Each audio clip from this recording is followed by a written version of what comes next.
Bismillahirrahmanirrahim. Assalamualaikum warahmatullahi wabarakatuh. Alhamdulillahirabbil alamin wa bihi nasta'in wa ala umuri dunya wadin wassalatu wassalam asyrafil anbiya'i wa imamil mursalin sayyidina wa maulana Muhammadin wa ala alihi wa sahbihi ajmain, amma ba'du. Alhamdulillah, pada pertemuan pagi ini kita masih dipertemukan dalam keadaan yang terbaik. Pertama-tama marilah kita panjatkan puji dan syukur kehadirat Allah Subhanahu wa ta'ala. Dan tidak lupa juga sholawat serta salam kita haturkan kepada junjungan Nabi besar kita Muhammad sallallahu alaihi wasallam. Selamat pagi Bu Juliatun SAG MSI dan teman-teman semuanya yang saya cintai dan saya sayangi. Meskipun kuliah kita online atau daring, namun semoga saja kabar kalian sehat, semangat, dan siap dalam mencari ilmu yang bermanfaat bagi kita semua. Laumul Fatihah.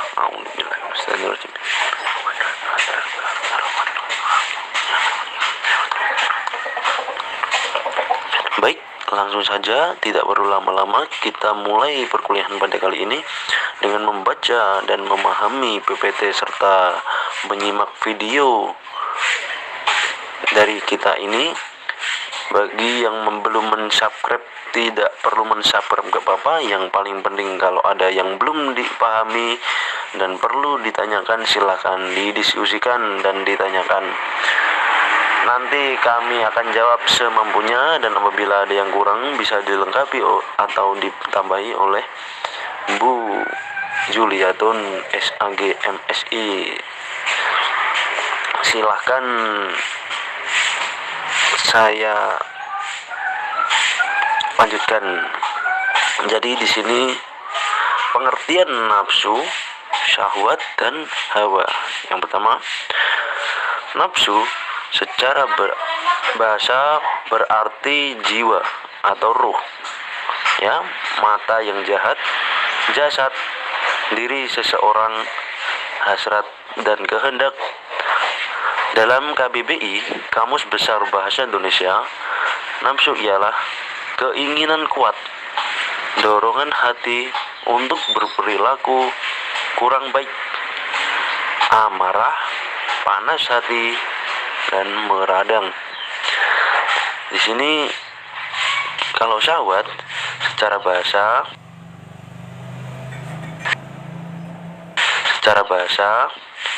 syahwat berarti menyukai, menyenangkan,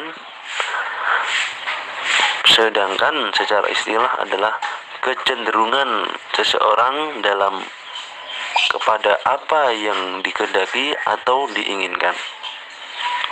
Hawa adalah kecenderungan diri kepada syahwat. Kecenderungan ini disebabkan karena manusia selalu ingin merasakan kenikmatan dunia. Nah, kalau ditarik kesimpulan, nafsu berarti keinginannya, dorongannya, itu yang mengajak ke sesuatu yang mendorong. Nah, kalau syahwatnya itu yang menyenangkan, sesuatu yang terlihat amat sangat lezat, seperti itu. Kalau hawa itu keinginan yang kepengen merasakan selalu kenikmatan dunia. Nah, gitu. Lanjut. Di sini ada nafsu dan syahwat dalam Al-Quran. Dalam Al-Quran, nafsu diartikan sebagai diri seseorang, ya, jiwa, roh, totalitas manusia, sisi manusia yang telah melahirkan tingkah laku.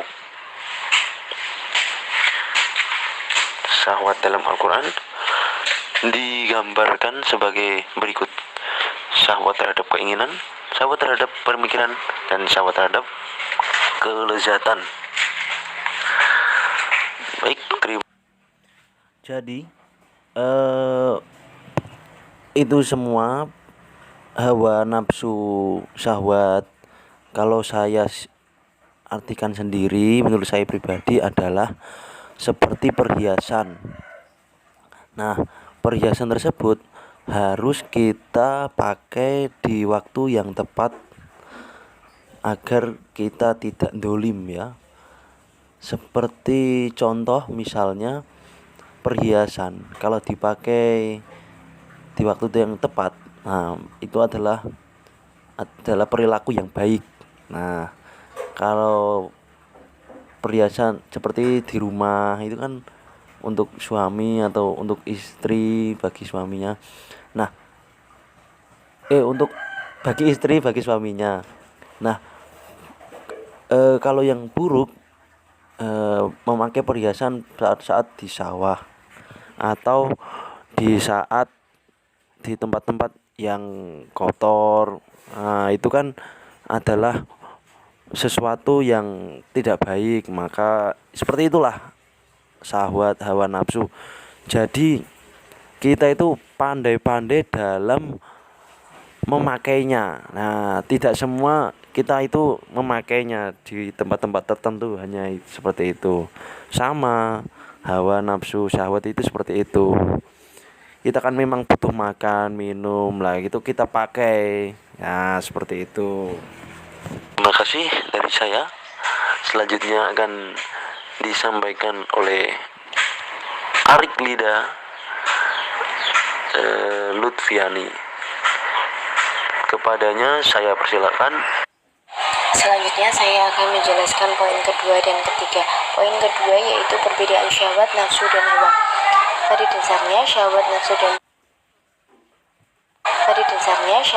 dan hawa merupakan fitrah manusia yang diberikan oleh Allah Subhanahu wa taala. Syahwat merupakan keinginan atau kecenderungan yang menggerakkan tingkah laku atau menciptakan perilaku manusia. Nafsu sifatnya lebih netral, bisa baik, bisa buruk, tergantung kendali manusianya. Hawa, keinginan dengan tujuan pada hal-hal yang bertentangan dengan petunjuk Allah dan mengantarkan pada jalan-jalan yang tidak diridhoi oleh Allah Subhanahu wa taala. Poin ketiga yaitu dampak positif dan negatif dari syahwat, nafsu, dan hawa. Dampak positifnya, pertama, perilaku manusia tergantung dari kendali manusia sendiri terhadap syahwat, nafsu, dan hawa.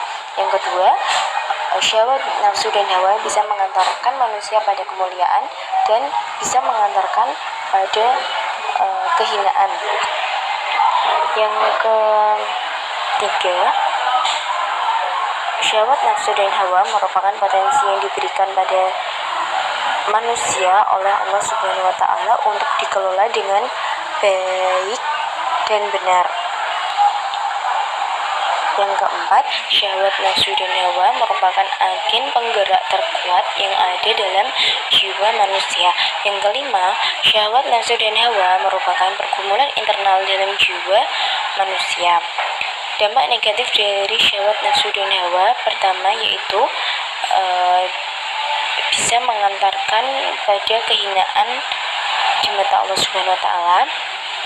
Yang kedua, bisa mengantarkan manusia pada jalan yang tidak diridhoi Allah, sebab Allah menciptakan syahwat, nafsu, dan hawa dengan tujuan yang mulia, yaitu untuk beribadah kepada Allah. Yang ketiga yaitu syahwat, nafsu, dan hawa bisa menjatuhkan derajat kemuliaan.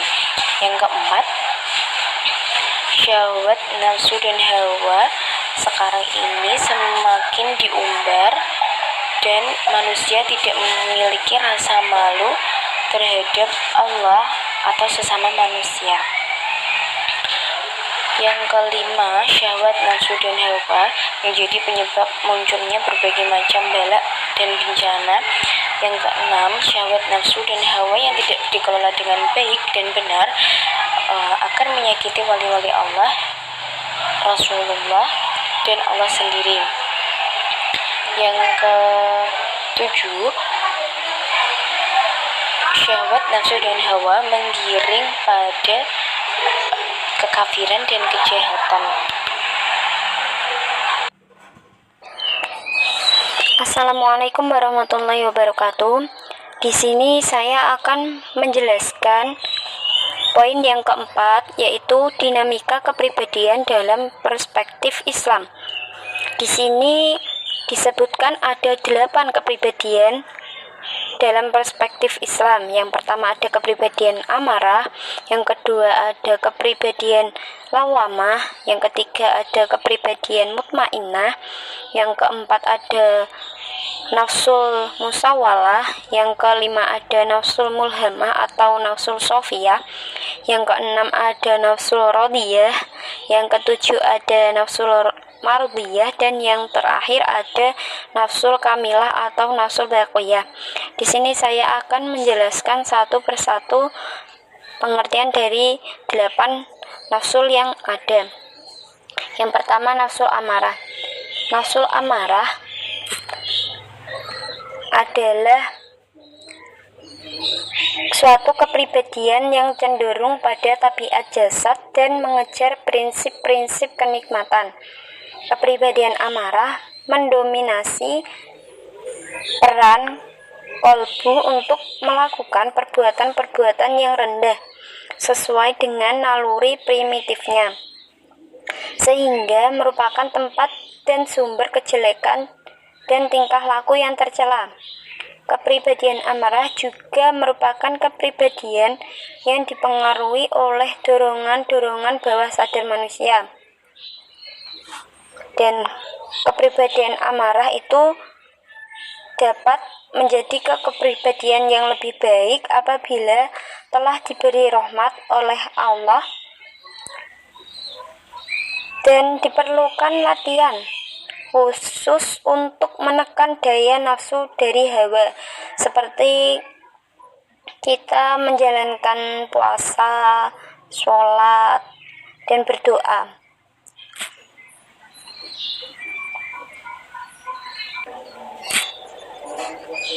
Nafsul amarah juga diartikan sebagai jiwa yang belum mampu untuk membedakan mana yang baik dan mana yang buruk, belum bisa memperoleh tuntunan, belum bisa menemukan mana yang bermanfaat dan mana yang bermafsadat. Tetapi kebanyakan dari nafsu tersebut itu mendorong kepada hal-hal yang tiada patut untuk dilakukan, seperti sifat takabur, tamak, kikir, dan senang untuk menyakiti orang lain, atau senang kepada kejahatan.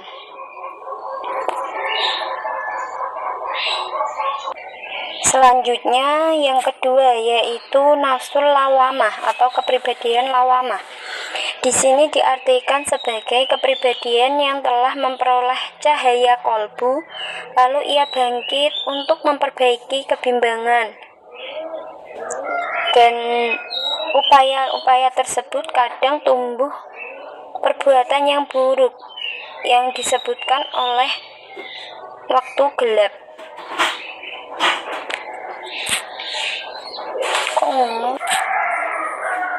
Namun kemudian ia diingatkan oleh nur ilahi sehingga ia mencela perbuatannya, dan selanjutnya ia beristighfar atau bertaubat. Hal tersebut merupakan kepribadian lawamah yang berada dalam kebimbangan antara kepribadian amarah atau kepribadian mutmainnah. Kepribadian lawamah juga diartikan sebagai kepribadian yang didominasi oleh akal sebagai komponen yang memiliki Sifat insaniah. Akal mengikuti prinsip kerja rasionalistik dan realistik yang membawa manusia pada tingkat kesadaran. Apabila sistem kendalinya berfungsi, maka akal akan mampu untuk mencapai puncaknya, seperti berpaham rasionalisme. Rasionalisme banyak dikembangkan oleh kaum humanis yang mengorientasikan pola pikirannya pada kekuatan serba manusia, sehingga sifatnya antroposentris.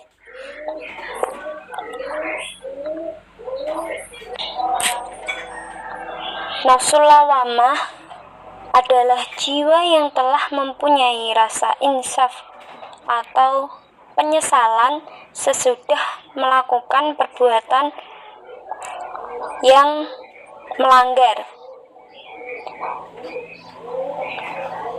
Ia tidak berani melakukan secara terang-terangan dan tidak pula mencari cara kegelapan melakukan sesuatu, karena ia telah sadar akibat dari perbuatannya. Namun ia belum mampu dan kuat untuk mengangkang nafsu yang jahat. Oleh karena itu, ia masih selalu dekat pada pekerjaan maksiat dan mafsadat. Setelah ia mengerjakan, timbullah keinsafan atau penyesalan. Lalu ia berharap agar kejahatan yang telah dilakukan tidak terulang lagi dan mendapat pengampunan. Di dalam dirinya itu telah tumbuh bibit pikiran dan kesadaran. Bahkan ia sadar bahwa nafsu inilah yang akan menghadapi perhitungan kelak ketika terjadi hari kiamat.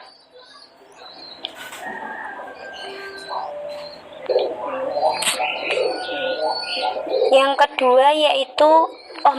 ketiga yaitu kepribadian mutmainnah atau nafsu mutmainnah. Di sini merupakan kepribadian yang telah diberi kesempurnaan nur qalbu, sehingga dapat meninggalkan sifat-sifat yang baik. Kepribadian ini selalu berorientasi pada kemauan kalbu untuk mendapatkan kesucian dan menghilangkan segala kotoran, sehingga dirinya itu menjadi lebih tenang. Kepribadian mutmainnah juga merupakan kepribadian dasar atau supra kesadaran manusia. Dengan orientasi kepribadian ini adalah teosentris. Dikatakan seperti itu karena kepribadian ini itu merasa tenang dalam menerima keyakinan fitrah. Keyakinan fitrah itu adalah merupakan keyakinan yang ada pada manusia, ada pada roh manusia di alam arwah, dan kemudian dilegitimasi oleh wahyu ilahi.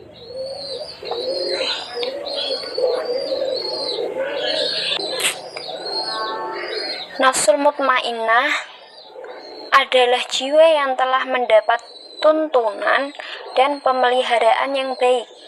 Ia mendapat ketenangan jiwa, melahirkan sikap dan perbuatan yang baik, membentengi serangan kekejian dan kejahatan, dan mendorong melakukan kebajikan serta menghambat pekerjaan yang mengarah pada kejahatan. Nafsu ini telah mampu serta tidak terganggu lagi oleh gairah, sehingga dapat secara khusyuk memenuhi keyakinan-keyakinan yang ada pada diri manusia.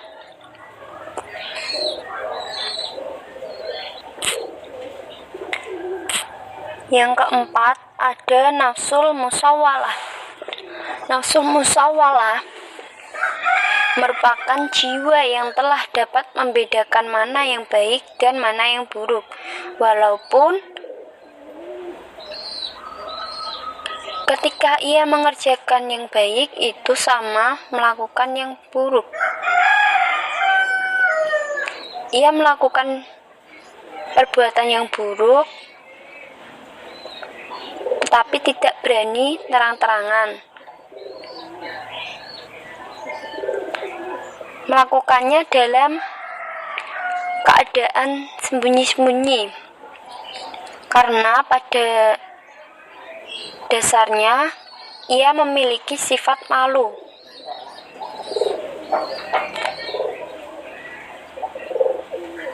Dan yang kelima, ada nafsul mulhamah, merupakan jiwa yang memperoleh ilham dari Allah berupa seperti dikaruniai ilmu pengetahuan, dihiasi oleh akhlak-akhlak yang baik, dan merupakan sumber sabar, syukur, tabah, dan ulet. Pada nafsu ini Allah telah membuka berbagai petunjuk. Dan yang keenam, ada nafsu radiyah. Nafsu radiyah merupakan jiwa yang diridhoi Allah dan memiliki status yang baik dalam kesejahteraan, mensyukuri nikmat, berqanaah pada apa yang ada. Nafsu ini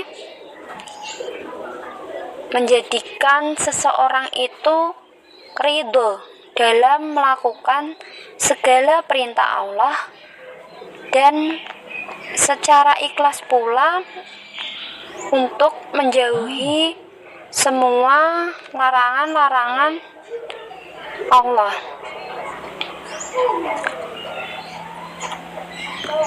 Yang ketujuh, ada nafsul mardiyah atau jiwa-jiwa yang diridhoi Allah, dan keridhoannya itu dilihat dari anugerah yang berupa senantiasa berzikir, berdoa,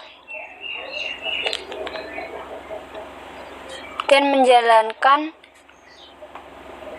perbuatan-perbuatan baik secara ikhlas, dan mempunyai karomah untuk memperoleh kemuliaan yang ada dan yang diberikan oleh Allah. Dan kemuliaan yang diberikan oleh Allah itu bersifat universal. Artinya, jika Allah memuliakan, orang lain itu tidak bisa menghinanya. Demikian juga ketika orang yang dihinakan oleh Allah, siapapun tidak bisa memuliakannya. Yang ke-8, yang terakhir, itu ada nafsul kamilah atau nafsul baqiyah. Nafsul baqiyah merupakan jiwa yang telah sempurna bentuk dan dasarnya, sudah dianggap cukup untuk mengerjakan irsyad atau petunjuk dan menyempurnakan ikmal atau penghambaan diri kepada Allah. Orang yang biasa disebut dengan mursyid dan mukamil atau yang telah menyempurnakan, atau insan kamil yang dalam pengalaman orang sufi telah mencapai apa yang dinamakan tajli, terbuka, tak bertabiat.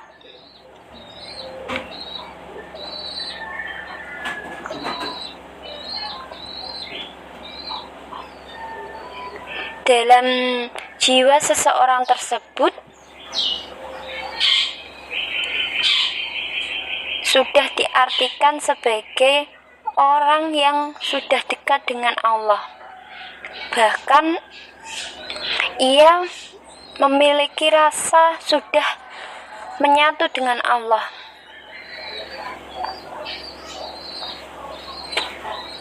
Itu pengertian dari 8 nausul yang ada. Selanjutnya ada faktor-faktor yang membentuk kepribadian.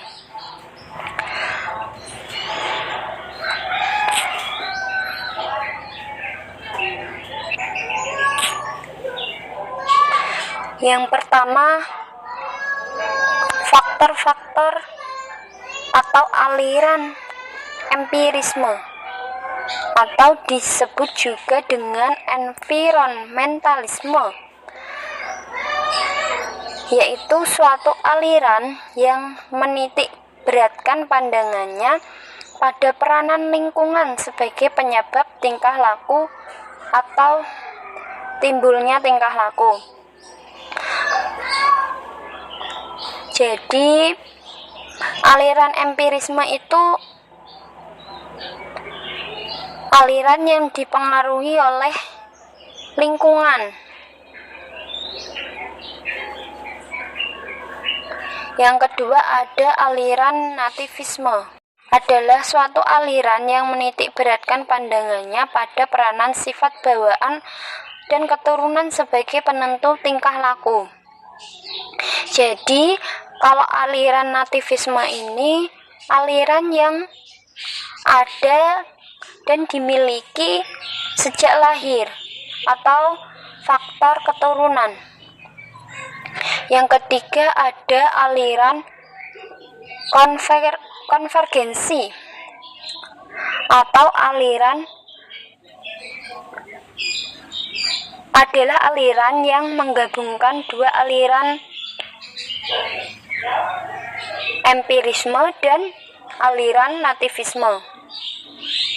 Aliran konvergensi itu adalah interaksi antara faktor hereditas dan faktor lingkungan dalam proses pemunculan tingkah laku. Jadi gabungan antara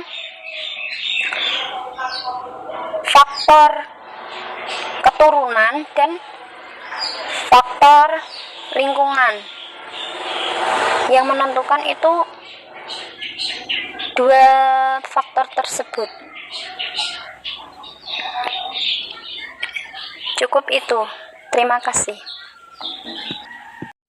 Baik, terima kasih dari kami kelompok 1 konseling sufistik, pengertian nafsu, syahwat dan hawa. Kurang lebihnya mohon dimaafkan. Wallahul muwafiq ila aqwamit thoriq. Assalamualaikum warahmatullahi wabarakatuh.